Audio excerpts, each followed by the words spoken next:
Good afternoon, everyone. My name is Arthur Robinson Jr. I'm the creator and host of the Powerful Interviews podcast, and I'm a partner of NationalDiversified.com. That is our private equity company. And today, I have a special guest for each and every one of you. Today, I have a wonderful person on the show, and she's a great friend of mine. Her name is Fran Harris. For those that don't know Fran Harris, let me explain to each and every one of you about this incredible, phenomenal woman. Fran Harris is a business consultant. She educates entrepreneurs on how to make money as a professional speaker or professional author, and she basically educates entrepreneurs with specialized knowledge on how you can actually build your brand through media. And she's the best-selling author of her phenomenal book, which is called Bulletproof Your Company. And that is an awesome, impressive resume. Without further ado, I'd like to welcome the one, the only, the beautiful Fran Harris to the show. Now that's how you introduce people right there. Like Will Smith and Bad Boys is like, now that's how you do that. That's how you introduce people. So I appreciate that. I'm glad to be on the show. Well, I'd like to thank you, Fran, for taking time out of your busy schedule to educate the audience about building wealth and about your phenomenal book, Bulletproof Your Company. I gladly appreciate it. Yeah, I'm glad. I'm looking forward to talking to you about it.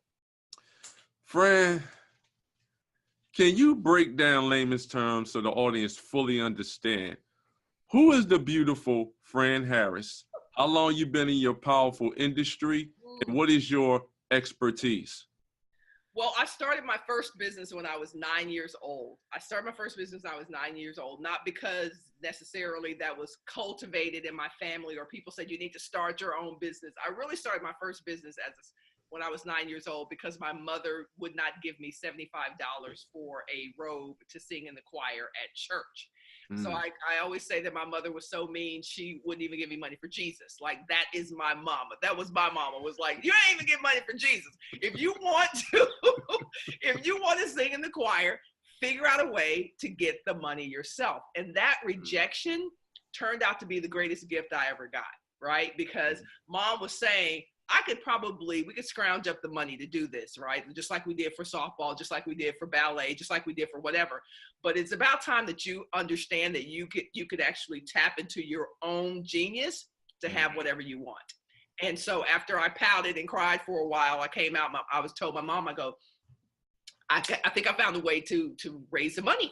And so she said, all right, let me hear it. So I pitched her on this snow cone stand and kind of made a little list of what I needed: ice and, cups and cooler, whatever, made my business plan, if you will. And so my mother fronted me the money for the ice and the syrup and the cups and all that good stuff. Now, there were tons of kids in my neighborhood, so the marketing was right there. And I ended up doing about $1,500 that was like in May when school was out, all the way to September when school started. So about $1,500 that I learned how to make when I was 9 years old. So think about the gift that I got from rejection from my mother, right? At first I was like, I cannot believe you won't give me this money. But then when she challenged me to figure out how to make a way out of what seemed like no way, then something great came out of it. So I became an entrepreneur at age 9. And I knew from a very early age that I was going to be a terrible employee because I already was bitten by the entrepreneur's bug, right? So went to school at the University of Texas, played basketball in Dallas high school, got a full scholarship, played at the University of Texas at Austin, and ended up going to grad school, playing a little professional basketball overseas in Italy, and came back and got my first job, if you will, with Procter Gamble as a sales executive. So I was selling Crest toothpaste and Scope mouthwash. And that came to a screeching halt about 4 years in, because as I said, I was going to be a terrible employee. And by that, I don't mean I was bad at my job. I was great at selling, but I had that itch. I was like, I know how to make my own money. I know how to do this. So about 4 years into P&G, I actually left P&G and started my own coaching and consulting and training company. And that's what I've done for the past 20 plus years. Wow. Wow. Yeah. So your mom instilled those entrepreneurial values in you ever since you was young. Yeah. Yep. Yep. Didn't realize it. I don't know if she realized it. You know, we have people in our family who are always hustling. Like my uncle, my dad, my mom had her own beauty shop and stuff like that. So you saw entrepreneurship around you, but I don't think I ever heard anyone say, go do your own thing, until my mother said, no, I will not give you $75. Figure it out. Wow. And great gift, a phenomenal gift. That's why it's hard for me as I look in today's society in 2019, when I see people still struggling and people still going, well, I don't really know I can do this. Like if a 9-year-old can figure it out, like if I could side hustle my way to $1,500 at 9 years old, there are no excuses whatsoever. That's right. And you can't deposit excuses. Nope. Wow. Fran, from your perspective and from your experience, what do billionaires and hecto-millionaires do on a consistent, regular basis that unfortunately broke entrepreneurs, they just don't do? Wow. So the first thing that came to my mind was they're always thinking about ways to increase their value and their legacy and their impact. I really believe that. Like one of those three things is always going in my head. It's always like, I need to impact more people. I have a million business ideas. So I'm thinking about that, but I'm thinking about it more from the innovation standpoint than the income standpoint, because I know if it's a smart idea with an audience out there, it will make money. And so I think billionaires typically are always thinking at such a high level about what they can do that, but not only are they thinking about it, they're doing something about it. And that's the difference, because there are people right now who are making, they're hundredaires. They're only making a few $100s, or they're making only $30,000 a year. And they're thinking maybe like I'm thinking, but they're not doing like I'm doing. Right. So a lot of people are thinking great thoughts. A lot of people got all these brilliant ideas, but where the rubber meets the road is what you do with those ideas. And I am a doer. I am definitely a doer. Someone texted me the other day and said, you just get done. Like you just know how to get stuff done, right? Like you just do. And so and I think what happens, and I get it, because everything I've ever wanted, I've not done everything. So I get that between the thinkers and the dreamers and the doers is a big gap, because what's in the middle of that, those two groups of people, is the fear and the doubt that you can actually get it done. So a part of what, so a lot of what I work with people on are those belief systems and those lies that they've told themselves, because that's the only thing that's separating them from this category to the category over here where you're actually doing and creating at a higher level. Now, you are the type of entrepreneur, you execute. So would you say that ideas is the real capital of real wealth? I do believe that it starts with an idea, but it's closely followed by a relationship. Like there's idea currency, and then there are relationships, right? So right now I'm in the midst of building a real estate legacy where we're going to be building sports and fitness facilities, which not a lot of African Americans are actually developing, building, and owning sports facilities. We entertain in them. We'll be the people that you'll come and watch, but we're not typically the people who are at the table at the beginning of that deal, making sure that deal happens. So as I think about that, I'm thinking about the fact that, it started with an idea, but it came to fruition because of relationships that we had. And I cannot tell you how quickly your idea can become a reality if you know how to build relationship currency. And it's the one thing that nobody ever teaches us how to do. Nobody ever teaches us how to be good in relationships. That's personal relationships, that's family relationships, there's business relationships. So a lot of people really suck at relationships. And fortunately, I'm in a family, great family. I'm in a family with people who, we never meet strangers. We can talk to everybody. We can talk to anybody. And we've just developed, we realized along the way that building relationships, real relationships, authentic relationships, transparent relationships are the way to go, not only personally, but also in business, because it completely accelerates everything you want to do when you can just pick up the phone and someone will say, hey, Fran, man, I don't know anybody who's in this area, but let me open up my Rolodex and put you in touch with someone, right? Yes, So that's right. Relationship currency is very important. Relationship currency, that is the new money. Yep. And you know, your Rolodex can be worth, you know, millions of dollars. That's right. And, you know, you are who you surround yourself with. Can you explain to the audience, let's have a conversation about energy. Now, I'm very, very careful who I allow to come into my circle. Yeah. And I don't shit on people, whether they broke or whether they rich, because I deal with people on both sides. Yep. How do you feel about people that have an idea and they want to execute the idea, but they just remain stagnant, Fran? They got an idea and it could be worth a multi-million-dollar idea, but then they pursue it and then they just drop off. Right. But then they regret it in life, and you only got one life to live. There are no sequels. Yeah. So how do you feel about people that having an idea, but they're not really going full speed with the idea and executing the plan to make their dream a reality? Well, you started off talking about energy, and it's very important. Let's follow that through. The energy around you is so critical, and people are not protective enough of the space that surrounds them, right? Mm-hmm. My mother used to say, watch your crowd, right? That was the precursor to, you know, your energy, the whole energy conversation. She would say, watch your crowd. I'm just telling you, watch your crowd. And of course, that was something that used to irritate me and my brothers and sisters, because we were just like, stop nagging us about our friends. But it was so on point. It was like, if you're hanging around this, if you're hanging around trash, you go start stinking a little bit. You know, you go start smelling like trash in a little bit. And that really hit me when I got to college, because there were so many temptations at college as a college athlete, right? Sex, drugs, just whatever. It started to make sense to me. My mother said, watch your crowd. Okay, watch your crowd.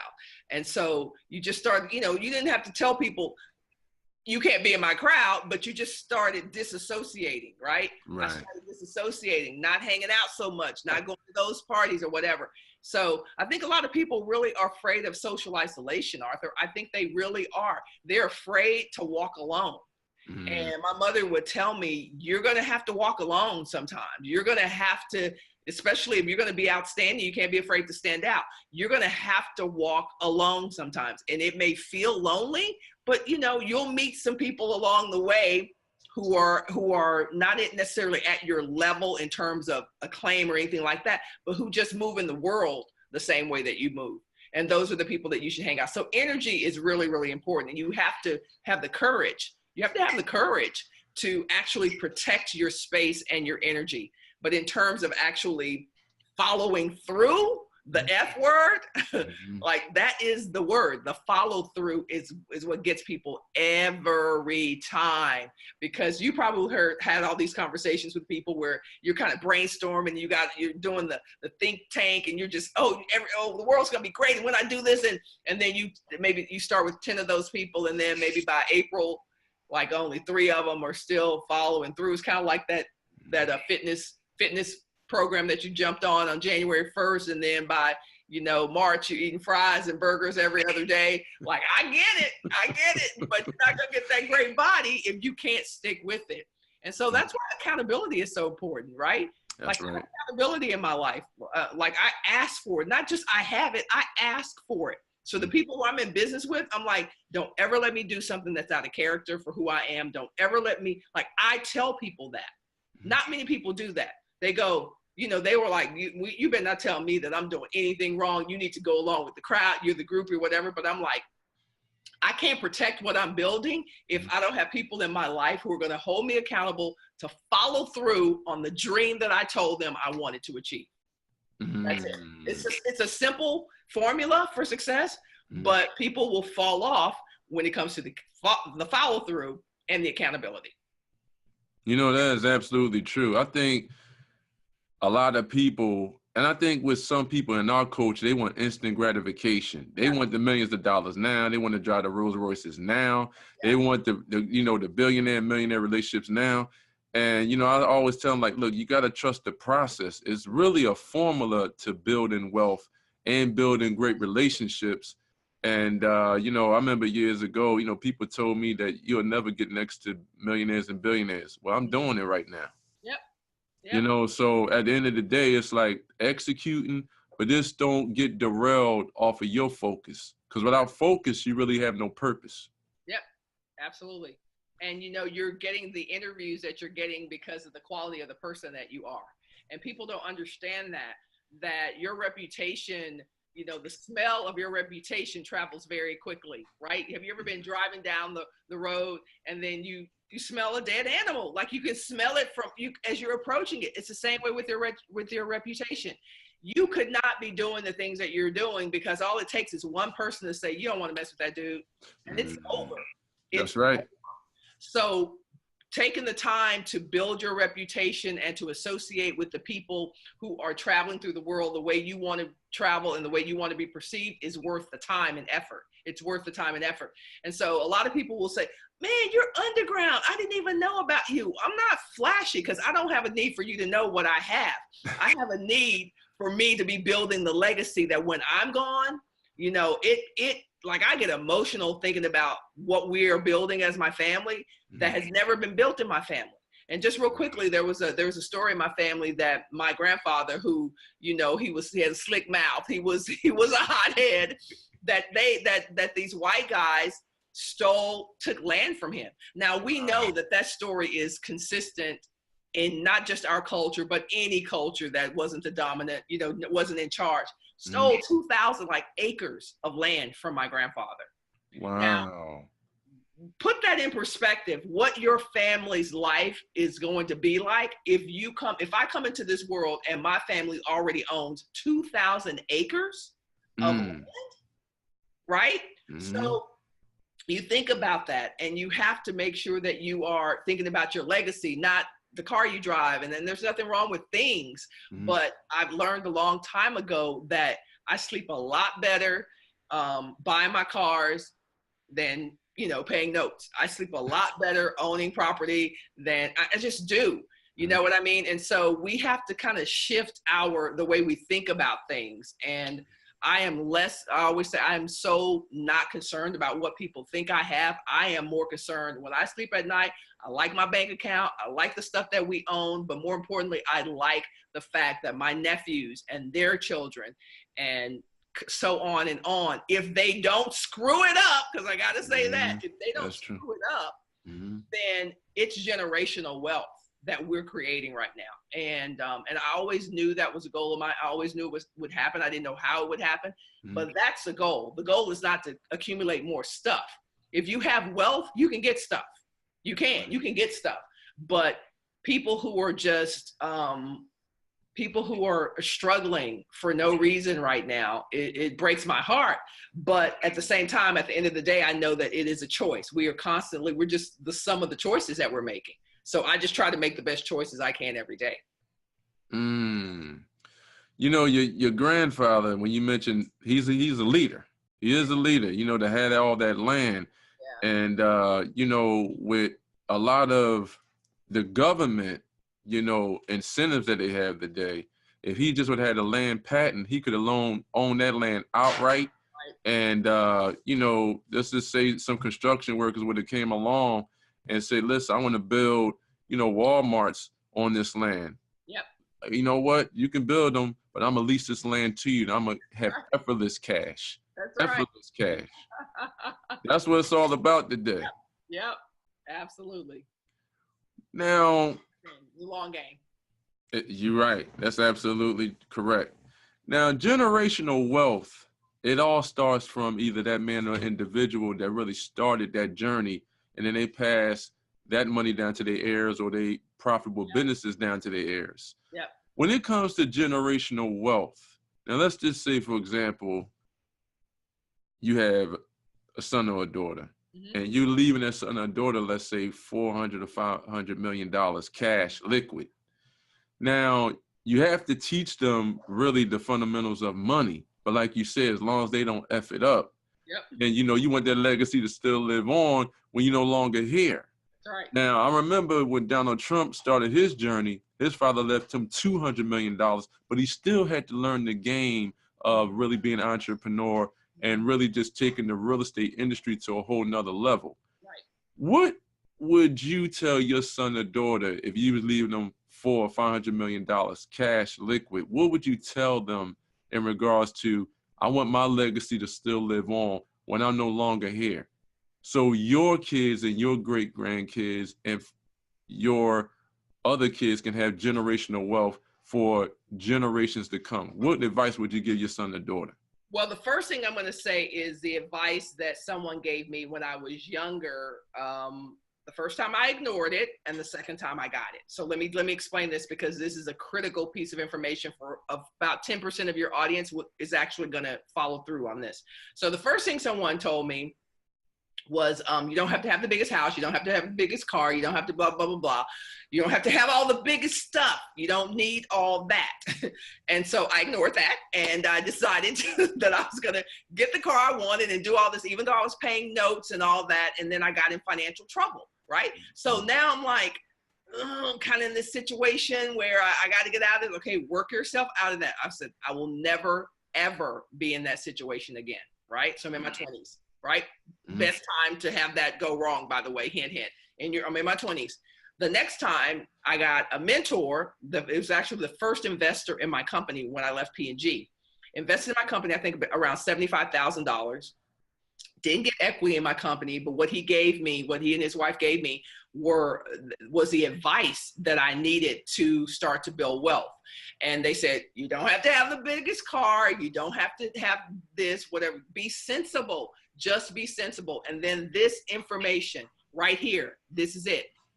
Make sure that you put systems in place so that you do not wreck yourself. Now, for some people, they don't know what that means. That means when you start to make a little money and your goal is to make a lot of money, make sure that you put some stuff in place that when the psychology of being human and your cultural baggage and your ego starts to kick in, you need to have some stuff in place so that you don't wreck your money. So there needs to be money you cannot touch under certain circumstances. There has to be assets that you cannot mess with unless certain circumstances have been met. And I did that. So, and sure enough, the time came when I was going, because we're human. We're going to mess it up. We're going to think, even if we don't mess it up, we're going to think about messing it up, right? It's like being in a relationship with that person. This is a good person for you, and you still do something stupid. So it's the same thing with your money. When that happens, if you have put measures in place so that you, as a human, being human, don't wreck yourself. That's the first thing I will tell you. So that's a long way of me telling you. My suggestion to my heirs would be, I'm already putting some stuff in place, so you're not gonna F this up, bro. I'm not gonna let you jack this up for what we built. I'm not going to do it, because you being human, not that mama don't trust you, but mama knows that you're human. And that there will come a time that you will want to do something that is completely out of line and completely inconsistent and unaligned with what we're creating here.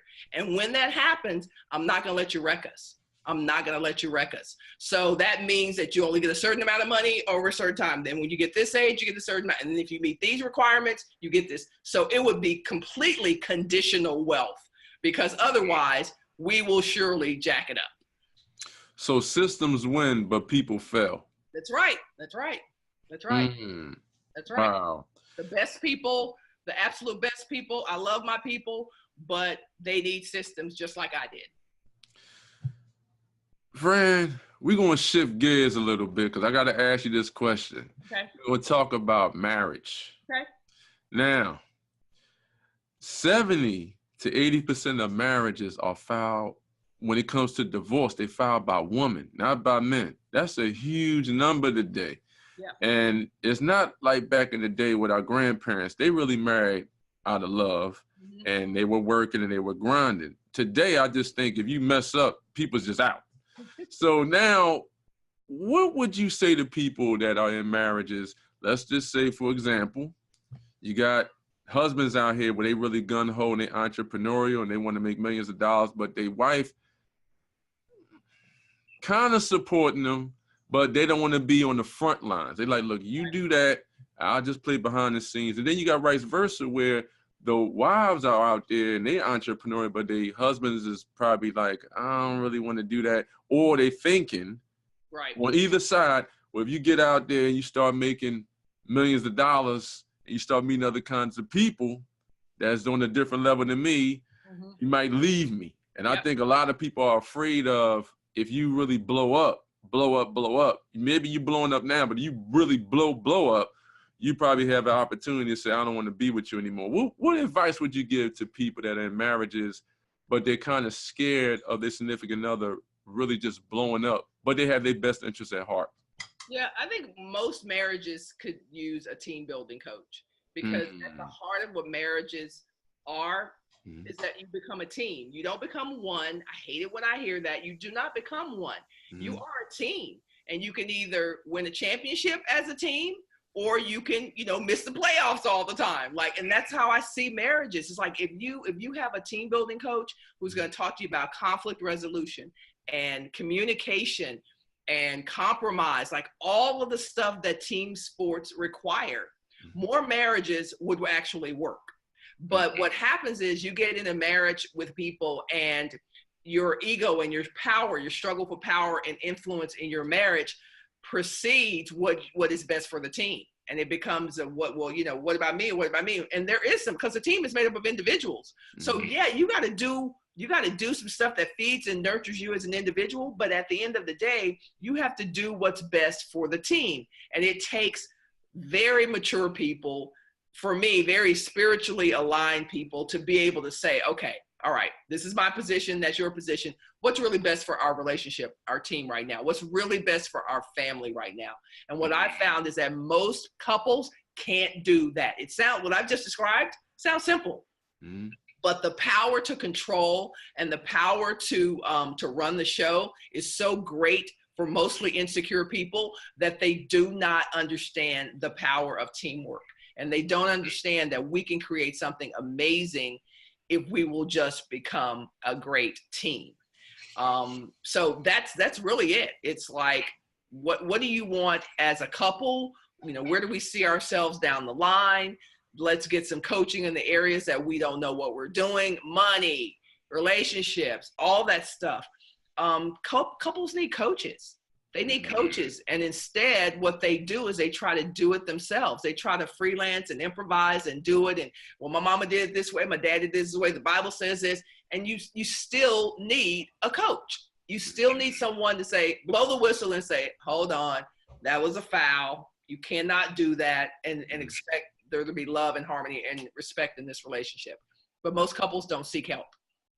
That is absolutely true. And you got to be very careful who you listen to, because, misery loves company. And I think in certain marriages, especially within a sisters or brothers, if, they see you happy and they're not happy, they're like, well, look, why don't you just get rid of him? Or why don't you just get rid of her? And you're like, wait a minute, I'm building an empire here. I don't care what you're saying. I know what I have at home. But then I'm also hearing that when women do file for divorce and when it gets final, and then it's like a year later, they try to come back to the husband that they got rid of. I'm like, you spent unnecessary money. You went through all of that, getting spouse support and child support and all of that. Now, I guess you feel as though the grass ain't green on the other side. Now you want to try to come back to who was actually really there for you. Why do you think that is when it comes to women? They kind of unsure of themselves, or they could be insecurities that they have within themselves in terms of fighting their own demons. That's interesting, and I'm gonna go ahead and just talk about, since you posed this as a woman question, I'm gonna say that sometimes, and I can only speak for myself, sometimes I felt like if I am truly all that I really believe that I am supposed to be, sometimes there is a fear that someone is going to try to hold me back. Sometimes there's a fear that that my light is so bright that you are going to try to dim my light. And so sometimes women take flight, sometimes, not always, sometimes women take flight because they're tired of being held down. Maybe not necessarily by their man, just about society, about, you know what I mean? They're tired of the feeling of like being suppressed. And I'm just being totally transparent. For me, I'm not having that. Like, I know what God has given me. And so I'm going to take flight. You can fly with me, baby, or you can take an Uber. Like, seriously, you can get up this jet, or you can take an Uber. And wow. So that's kind of how I approach it, and I'm very upfront about that early. You know, when I'm dating, this, you know, it's like Cuba Gooding Jr. in Jerry Maguire. I'm like, these are the ABCs of me, baby. Like, these are the ABCs of me.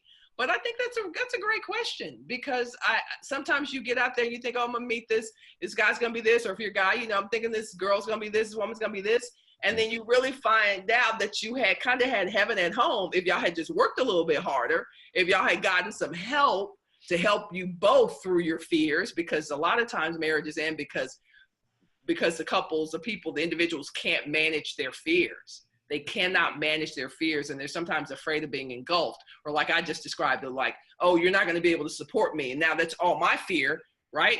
There's nothing you necessarily done but it's just my fear, my anxiety about it not happening. Again, get a coach. Seriously, get a coach, because you'll learn a lot about your partner. You'll learn a lot about your spouse. But more importantly, you'll learn a lot about yourself. You'll build some muscles that maybe you didn't know that you had. You know, that's absolutely true. You definitely need a coach. You know, you want to build wealth, you need a wealth coach. You know, you want to be healthy because your health is your wealth. You need a health coach. And, you know, I'm very careful what I eat, but a lot of people, they love to eat, but you got to eat to live. Mm-hmm. Not live. Now, Fran, can you explain to the audience, what is the best advice that you have ever received in your personal life as well as your professional life?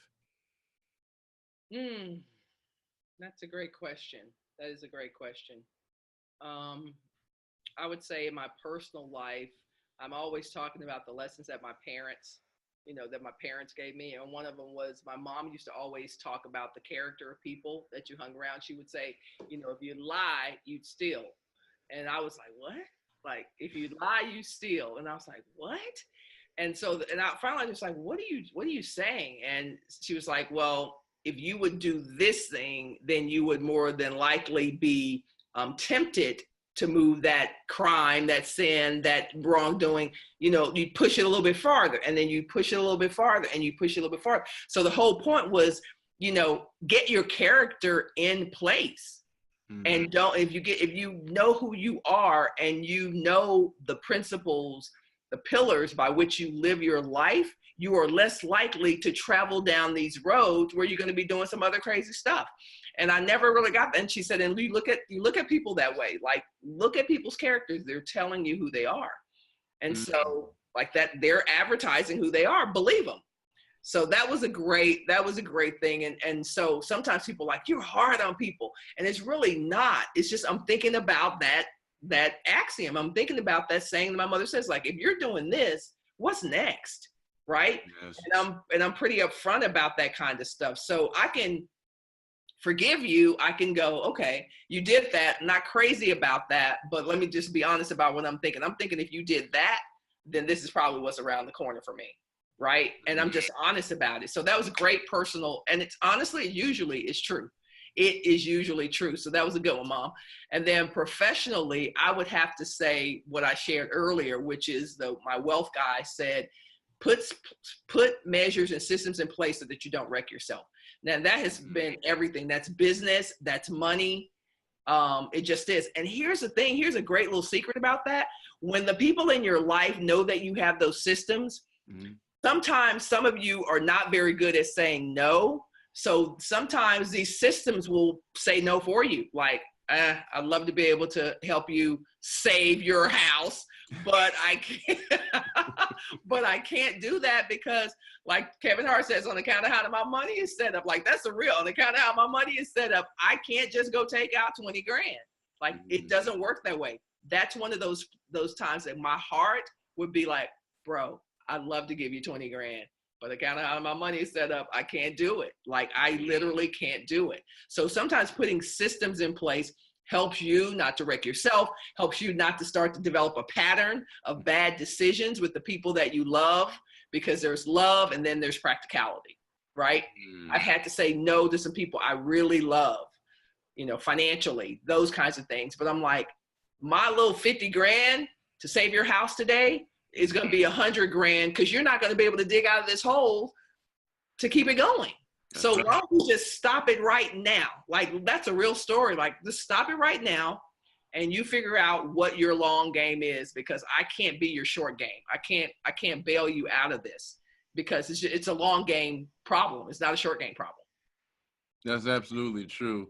And I think a lot of entrepreneurs, they think that, if I receive, these dividends, right, it's $1 million check or a $2 million check. If you don't know what to do with it, if you're not investing and flipping the money, you're going to be a consumer instead of a producer. You're basically just going to spend. You're going to go get your nice car. You're going to take, the latest vacations. You're going to get the nice jewelry before you know, or you're going to start writing out checks and giving your money away.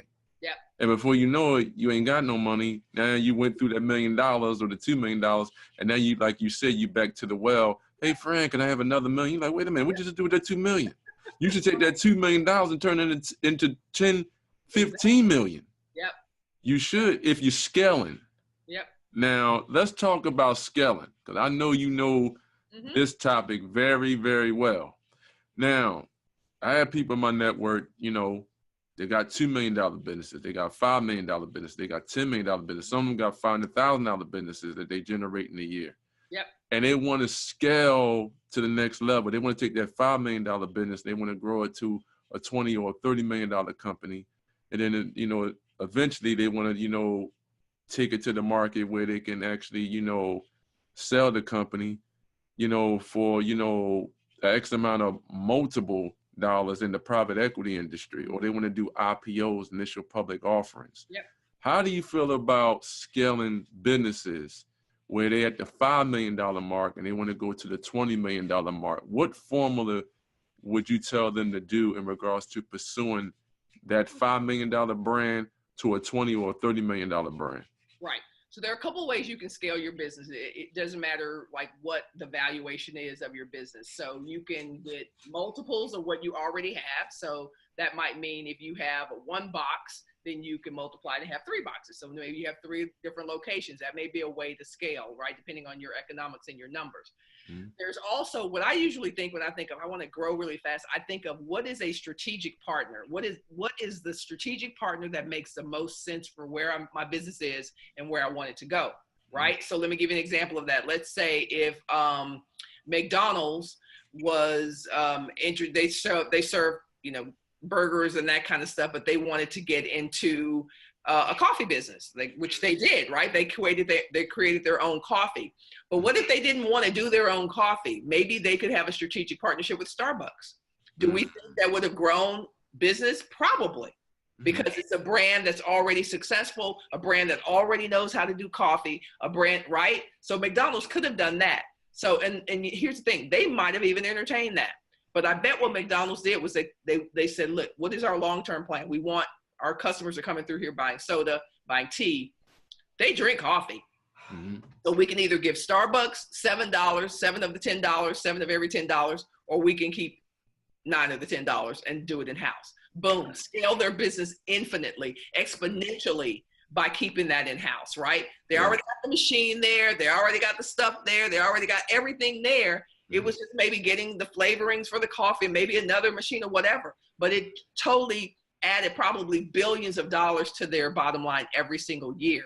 So one way you can kind of think about scaling is, what do we currently have in-house that we are under revenuing? I made up that word, that we are literally, they're hidden revenue streams that we're not even thinking.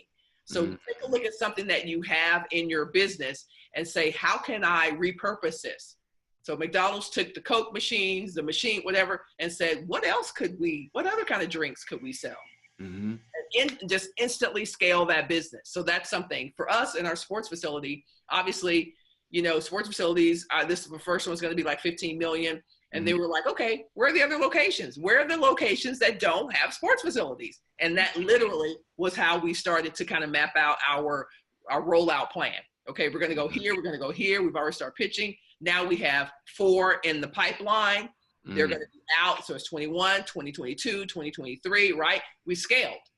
But again, we looked at how duplicatable is the first widget that we have. Can we actually duplicate that? And then what would the numbers and the economics be of those if we did that?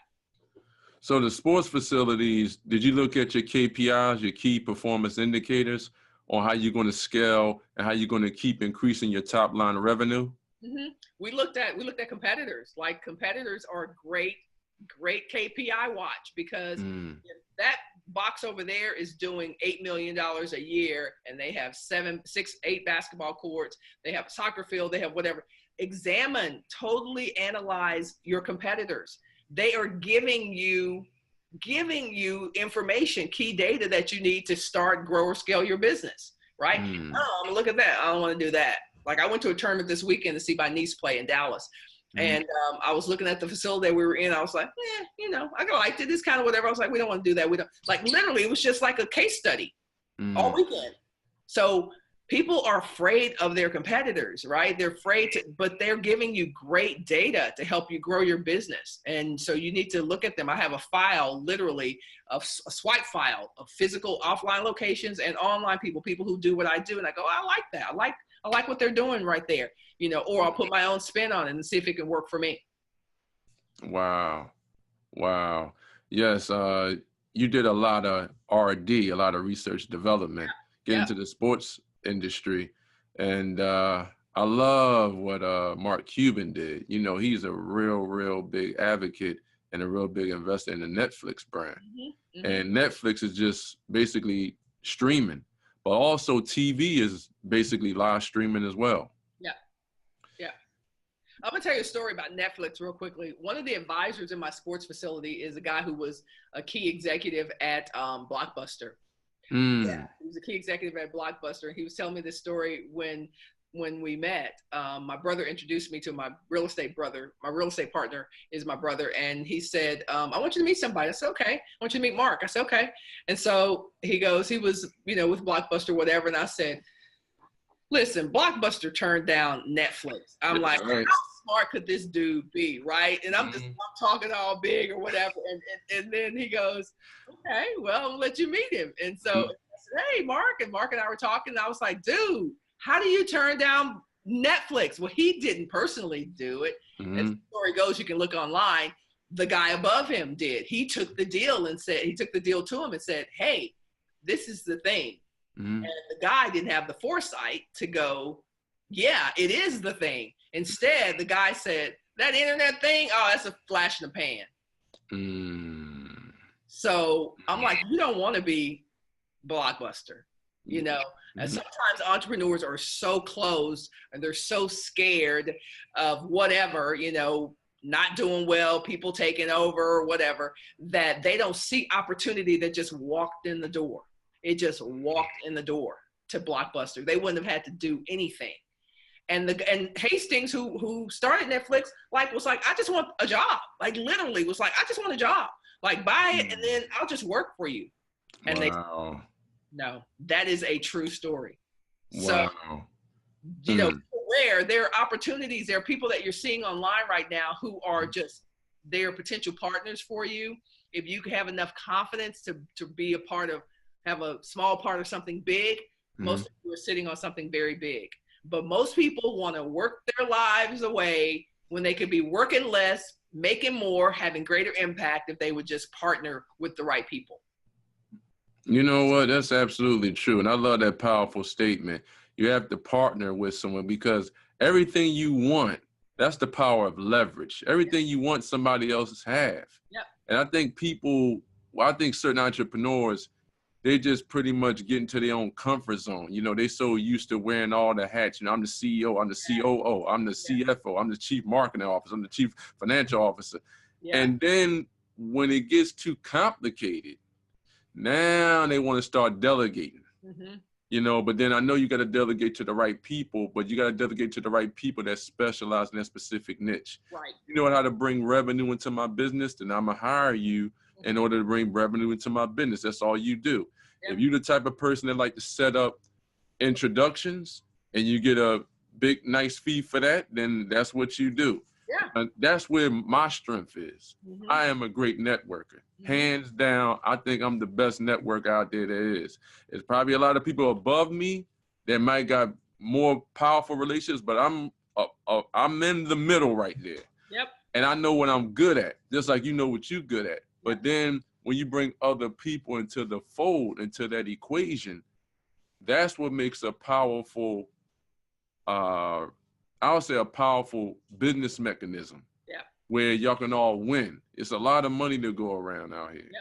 Yeah. You know, but I think entrepreneurs, when they solo, they don't really see that vision. You know, because there's no such thing as a self-made billionaire or a millionaire. Yeah. You start off self with your idea, but then you need other people to scale that business to the next level. Like when you mentioned earlier about McDonald's, well, Ray Kroc bought McDonald's off the McDonald brothers because they was in a slump. Yeah. Then remember, they were just selling burgers and fries, and they start adding, you know, I'm gonna bring some H2O in here, which is, you know, salad is nothing but water. I'm gonna start selling salad. I'm gonna start selling drinks. I'm gonna start selling desserts, and then they blew up that brand. Now they sell crappy food. I don't even eat fast food. But at the end of the day, like you said, they have a system in place. You know, so people recognize the golden arches. You know, people recognize like Dunkin' Donuts. And I'm noticing a lot of brands, they are coming out with names that have rhythms in it. Dunkin' Donuts, the 2 Ds. Yeah. Remember Blackberries? Now remember, they used to be called the Palm Pilots, the 2 Ps. Yep. So they coming out with names that are going to stick in your head. You know, so how do you feel about brands where they're coming out with rhythms or names that's actually going to stick in the customer's head? Well, that's, I mean, you want to have that high recall. You know, you want to have the recall that people, not only do they remember your brand, but they like saying it, right? And pay attention to the things that people do. Like they don't have these, some people want to have these long names, these domain names like supercalifragilisticexpialidocious.com, you know, whatever the heck that stuff is. Like nobody's going to remember that. So think about recall when you're thinking about naming your company. Think about, you know, I love thinking about names of products. I have great names of products. Dough for what you know. I have that. Dough for what you know.com. I mean, I love that because people get it. Like, oh, you teach people how to make dough for what they know. Yes, exactly. So get creative, but also don't get creative so much that it's all about what you like. Because remember, you're not buying your products. Other people are. So you want other people to remember who you are and to recall your brand so that they can actually go and figure out what you're about and buy your stuff. Now, we are going through a $12 trillion transfer in terms of baby boomers, where they actually have businesses. But, you know, it's always good to build a business that you eventually want to sell. And you probably could sell that business for, you know, multiple millions of dollars, you know, if it's sellable. Right. You know, now let's talk about the word entrepreneur. Now, the word entrepreneur means entreprendre, and it was a Latin word, and it was invented in the 15th century in France. And a gentleman by the name of John Baptist, he invented the word, and over 300 years later, that word still exists, which is entrepreneur. So entre means between, and ponder means to take. So it means to take lower productivity and increase it to higher productivity. Can you explain to the audience, how are you increasing your productivity in your businesses? Well, I think first of all, the audience needs to identify and assess which preneur they are. Are they a wantrepreneur? So they're just talking about their dreams and talking about what they want to do, wantrepreneur. Are they an entrepreneur? So they're actively engaged in the movement of business and commerce. Or are they a dontrepreneur? Are they actually getting things done, right? Wantrepreneur, entrepreneur, dontrepreneur. And so for me, that space between entrepreneur and dontrepreneur is where the productivity that you're talking about happens. And it is a daily challenge, y'all. I mean, it's a daily challenge. I wish I was one of those people who only had like 2 thoughts in my head about business. Like I know exactly what I'm going to do. But I'm serious, like my flip charts are just full of different things. So a lot of what I have to do is to prioritize what has to get done. You guys have heard about the quadrant of kind of urgent and important, and something like that. I can't think of the 4th one, but I really do use that. I'm like, okay, when I wake up in the morning, I'm going to get 2 things done today. Because if I said I'm going to look at my to-do list, I would never get out of bed. I would never get out of bed. There's so much there's so much to be done. Mm-hmm. So, you know, I'm saying, here are the two things I'm going to get done. I do have a team. I do have an offshore team, a team in the Philippines. It's like 8 of them. And I do have a domestic team. There's like 4 of them. So I have a small team in the US in my company. And then I have an offshore team to do stuff like uploading podcasts, uploading YouTube videos. Like, I don't need to be doing that kind of stuff, right? Mm-hmm. You need to hire somebody to do that. You brought this up earlier about people not bringing on team members because they want all the money. But let me tell you, I've made more money since I've had teams than I made ever by myself. Because it was just me, when I left P&G 20 something years ago, when I was doing everything, the head bottle washer, the head, you know, cook, all this stuff like that, there were only so many hours of the day that I could do everything. And plus I wasn't good at everything. So you need to start to think about that one person that you can bring on to help increase your productivity. If it's a VA, a virtual assistant, calls, answers your customer service thing, whatever, then hire that person because your productivity will infinitely increase. You'll have more energy, less stress, and you'll be able to get more done, and you'll be able to make more money too and have greater impact. Fran, you bringing the heat. You bringing the heat with dropping these bombs on us about entrepreneurship. Now, let's have a dialogue about money. Now, I know money is not value. Money is just a facilitator to do transactions. Can you explain to the audience, how would you define money? I would define money as the, now it's visible, but it used to be the invisible exchange, right? Settlers used to, hey, you got potatoes? Arthur, I have carrots. Okay, good. Give me 3 potatoes. You can get 2 carrots. Like, it was just the currency to exchange, right, stuff. We changed in vegetables and fruit and animals and that kind of stuff. And then the bartering system. Yeah, exactly. Like, that was the exchange. That was the transaction. That was the currency for transaction. It was animals and it was, you know, fruits and vegetables and those kinds of things. And then we introduced physical coins and money, paper that we could exchange. So it's literally just the language of transaction. That's all it is. We're hearing about crypto. We're hearing about Bitcoin. Like, those are additional currencies to exchange.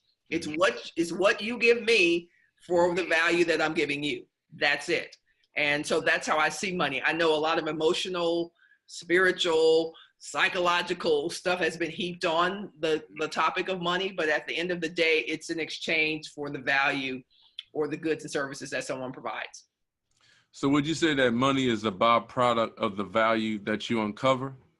I do believe that in a lot of cases it is, but the reality is we know this because there are people who there's perceived value. So I can position myself in a way and make way more money than the person who may be better at that thing than I am. Like, we see this in professional sports all the time. We're like, how did that dude get $30 million? This dude over here is a much better, you know, wide receiver than he is. It's perception and it's representation. So I bet that dude had a great, you know, agent at the table representing them, sharing all the value that you're going to get for 30 million. And so maybe that person either didn't have the right representation or it wasn't presented properly so that the person on the other side saw the value. But yeah, sometimes, not always, value is a great indicator of the kind of money that you can get. Wow. Now, let's talk about gold and silver. Okay. Now, I want to know, and can you express to the audience, do you invest in gold and silver? And I know that, you know, 1 ounce American Eagle silver coins, you know, they are valuable. I remember 2 years ago, me and my wife, we just basically went through the drive-thru. And I said, babe, watch this. So we went in there, we ordered 2 fries from Checkers. And when we went in there, when we ordered 2 fries from Checkers, when we went in there, I said, it came around to like a little over $6. So I said, here go a 1 ounce American Eagle silver coin. I said, I want to pay for this. And, you know, she looked at that and said, nah, I want the green money. And I said, you know what? You know what you have in your hand is worth over $20. But they didn't want that. You know, they pretty much wasn't educated about that. And I was like, well, I'm paying for it, but you want the green, which the green money is basically worthless. Right. So how do you feel about gold and silver bullion? And should people invest in gold and silver bullion? I have a cousin. I will say that I have a cousin who calls me like twice a month, like, hey, let's get in on this gold. Let's get in on this silver. Let's get on. Right. I have that cousin who does that. He said, what, is it harebrained? Is that Harris brain? One of these days, baby, you're going to do what I'm telling you to do, you know. So I personally have not invested in gold or silver lately. I did that maybe 20 years ago.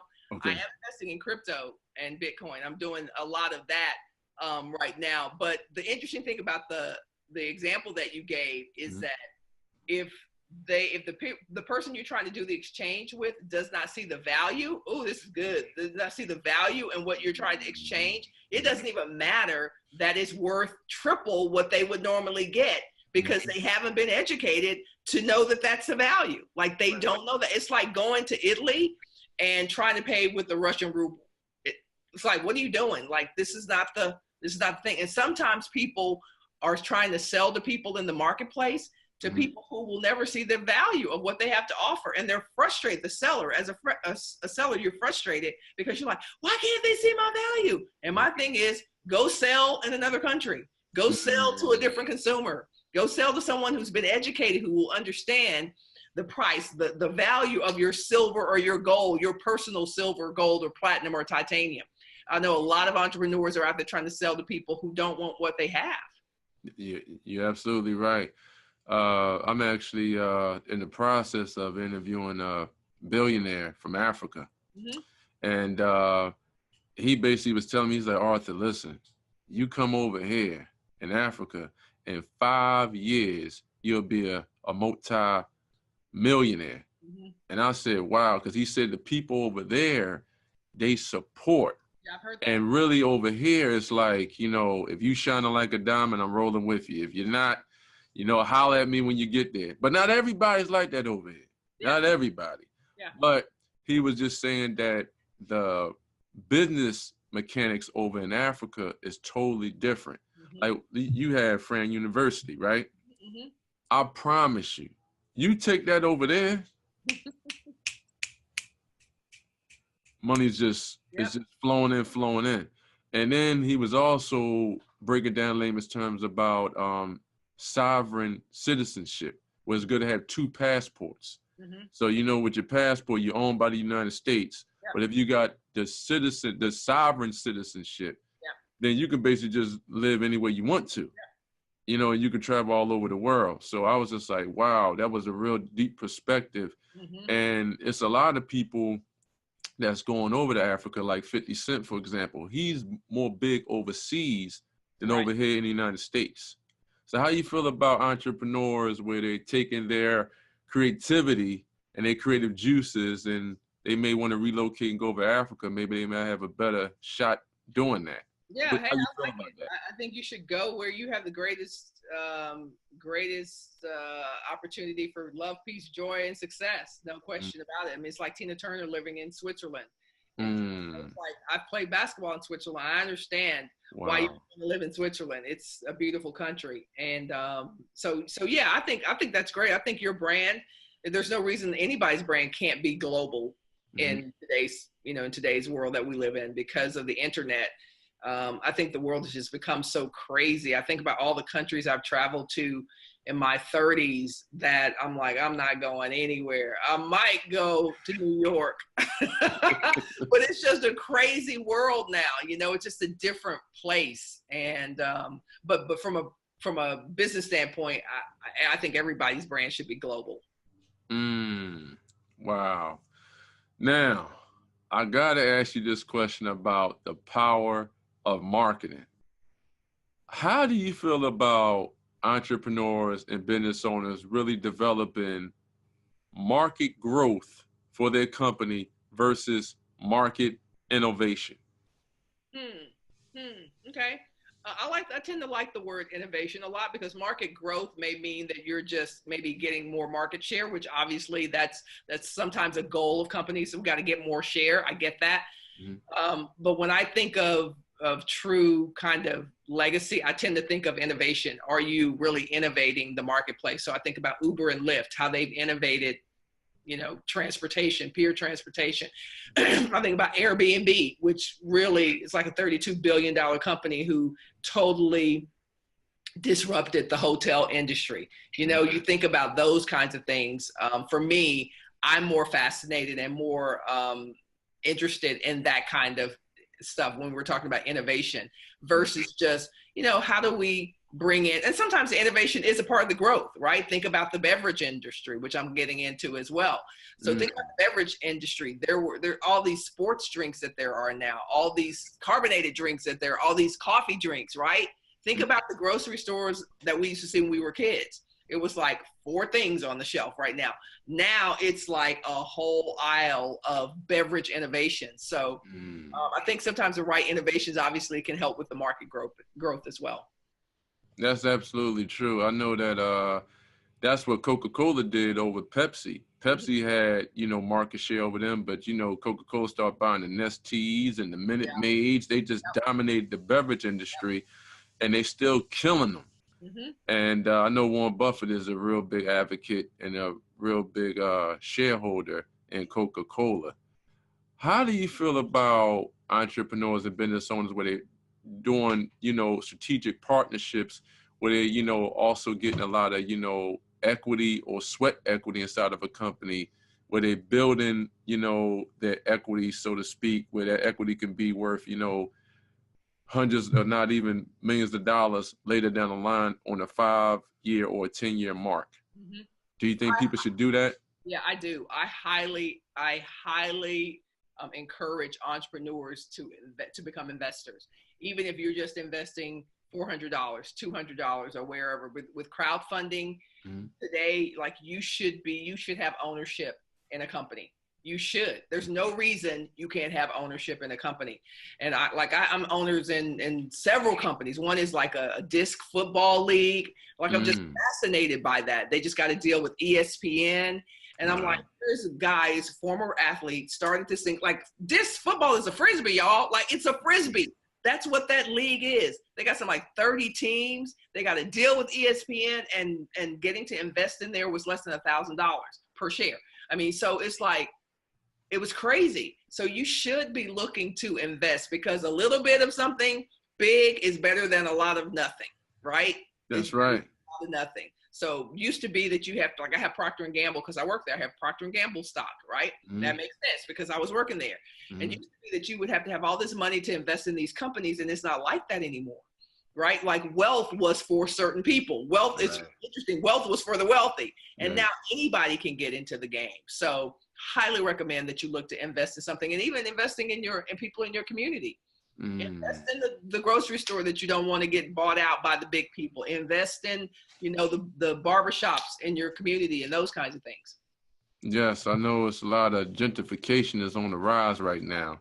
Yeah. And I know Larry Fishburne in the movie Boys in the Hood, he broke that down years ago, but a lot of people, it went over their head. But now what he was breaking down back then is in full swing right now. Because there's a lot of real estate investors. They like, listen, I want to own this piece of property. Or if I own this piece of land and y'all want to build on this land, y'all had to pay me a big premium to, you know, basically buy me out. Now, you broke so much business dynamics down with wealth building and just building wealth in general. And I appreciate you coming on my platform today, because the whole premise of my platform is to educate entrepreneurs and business owners that they can live the life that they truly desire, but they have to be open to these important principles. So I don't like what I see what's on the news, so I create my own news. Fran, I wrote down some powerful words, 10 being the highest and 1 being the lowest. So you can rate them in your own powerful way. Are you ready? All right, I'm ready. We're wrapping up, right? Are we wrapping up? Okay. Almost. Almost. Accountability. 10. Perseverance. 10. Building great relationships. 10. Value. 10. Key performance indicators. 10. Leverage. 10. Speed of implementation. 10. Financial literacy. 11. Health. Health. Yes. Yeah, definitely 11. If you don't have your health, you got nothing, baby. Wealth. I think wealth can be, depending on who it is, can be, anywhere in the 7 to 10. For me, wealth, because it's more generational for me, I would say 10. Family. 10. Building brands. 8. And energy. 10. All right, that was good. That was real good, Fran. Can you explain to the audience exactly where they can find you? Yes, you can always start at my main branding site, which is franharris.com, which will take you wherever you want to go with me. My university, my events, all that. It starts at franharris.com. To everyone that's listening, I highly recommend getting involved with the phenomenal, the beautiful Fran Harris. You heard the passion that came through her voice on my show today. She broke down layman's terms about what it really takes to become a successful entrepreneur. She also gave a blueprint on how you can scale your business from the $1 million mark to the $5 million mark, from the $5 million mark to the $20 million mark. So you have to surround yourself around great people if you want to scale and you want to build your brand to the next level. Fran Harris, I'd like to thank you once again for taking time out of your busy schedule to educate me and the audience worldwide about wealth building principles. I gladly appreciate it. You're a gift from God. Thank you so much. I want to tell your audience one thing that you are exemplifying is the fact that you are persistent in achieving your goals. He reached out. Arthur reached out, and then my assistant sent me the thing, and then he was like, here's the date, and then he followed up, and then he's like, here is the date again, and then he followed up like literally. He was like, okay, tell him what you're gonna tell him that you told him, and tell him what you told him. Like, it literally was that. It was like, okay, we're gonna be meeting on this day, here's what this is about. Followed up. You gotta follow up, you guys. That is like, if you will just do what I just shared with you that Arthur did with just this interview, 4 follow-ups, at least 4 or 5 follow-ups, then you are halfway there. So thank you, my brother, for having me on, and I look forward to talk to you again soon. All right, I really appreciate it. And to everyone that's listening to me right now, follow the beautiful Fran Harris. Go to her website, franharris.com. She has incredible content that could take your mindset and your business and your energy to a whole nother level. And I highly recommend just Google Fran Harris. Matter of fact, just go to her YouTube channel. Matter of fact, just go to her old material where she did a phenomenal event with the phenomenal Myron Golden, and she was breaking down wealth building principles to take your mindset and your business to a whole nother level. So to everyone that's listening to me right now, remember that the strongest asset that each and every one of you have is your brain, and what you think about and what you take action on, that will become your reality, and your mentality creates your reality. May God bless each and every one of you, and bye for now. Fran, do you have any last pearls of wisdom for the audience? Nah, just, don't you love when people say no, they don't, and then they say something anyway? They're like, no, not really. But here, let me say this. No, I was just saying, like, there are absolutely no limits to what you can create. I grew up, when I was born in the projects, and now I'm building $20, $50 million sports facilities. So there's nothing that you cannot do. Your history does not have anything to do with your destiny. So go for it. All righty. To everyone that's listening and watching, go to franharris.com and also invest in her intellectual property. She has a lot of phenomenal books, and I love the title, Bulletproof Your Company. And you got to protect your brand, and you have to protect your intellectual property. So just Google her. She's all over the internet, and she is a media personality also. So you definitely want to get on TV, or you want to learn how to get on TV with your brand. she is the go-to person that can educate you on how to take your brand to a whole nother level. And bye for now. Thank you, Fran Harris. I appreciate you. Thank you, Arthur. Appreciate you too. All right. Signing off. Got to go. Signing off. Thank you. Appreciate you. Thank you. Appreciate you.